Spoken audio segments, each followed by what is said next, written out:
दोस्तों, मैं प्रदीप जसवाल आपका स्वागत करता हूं अपने इस नए एपिसोड में। जैसे पिछले एपिसोड में हम गुरु तेग बहादुर जी के बारे में बात कर रहे थे, आज भी हम गुरु तेग बहादुर जी के बारे में ही बात करेंगे। आज हम बात करेंगे जब गुरु जी ने गुरु गद्दी धारण कर ली, उसके बाद सिख संघ थे उनको मिलने के लिए बहुत दूर दूर से और काफ़ी ज़्यादा लोग उनको मिलने के लिए आने लगे और खूब सारी भेंटा और धन उनके चढ़ावे में चढ़ाने लगे। ये सब कुछ देखने के बाद जो धीरमल था, धीरमल बहुत परेशान हो गया और धीरमल के साथ साथ उसके मसंद भी बहुत परेशान रहने लगे। फिर कहते हैं दोस्तों कि धीरमल ने गुस्से में आके अपने मसंदों से एक सलाह की कि क्यों ना गुरुजी को ख़त्म कर दिया जाए। उसके एक सिंहा मसंद था, उसने कहा ये काम मैं करूँगा और उसने अपने 20-25 साथी हथियारबंद साथी लिए और गुरुजी पे हमला कर दिया। गुरुजी के सेवकों को तंग करने के बाद, दौड़ाने के बाद वो गुरुजी के कमरे में घुस गए और गुरुजी के ऊपर गोली चला दी।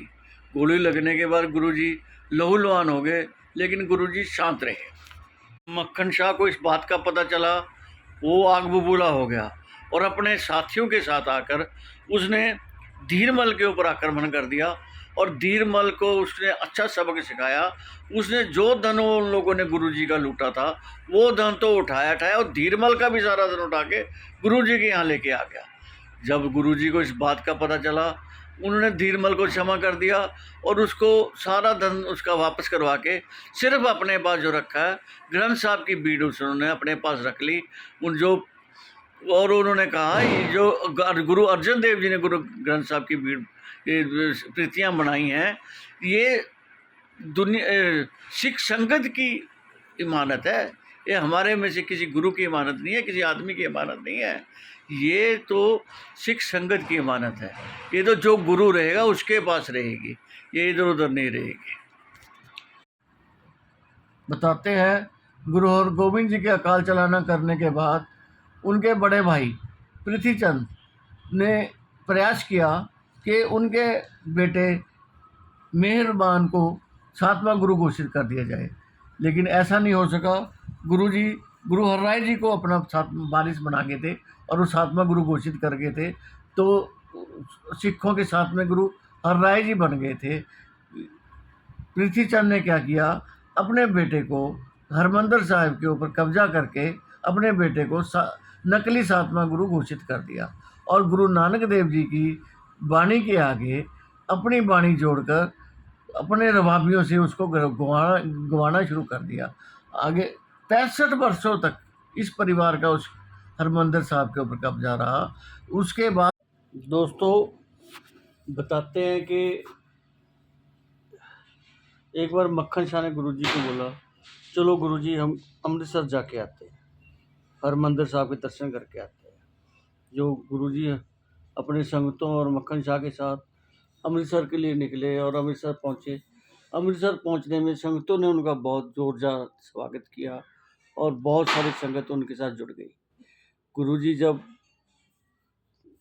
संगत के साथ हरमंदिर साहब में दर्शन करने जाने लगे तो हर मेहरबान के बेटे हरजी उस टाइम वहाँ पे थे। उन्होंने अपने मसंदों के साथ, हरजी ने और उनके मसंदों ने मिलके हरमंदिर साहब के चारों दरवाजे बंद कर दिए ताकि गुरुजी अंदर ना आ सके।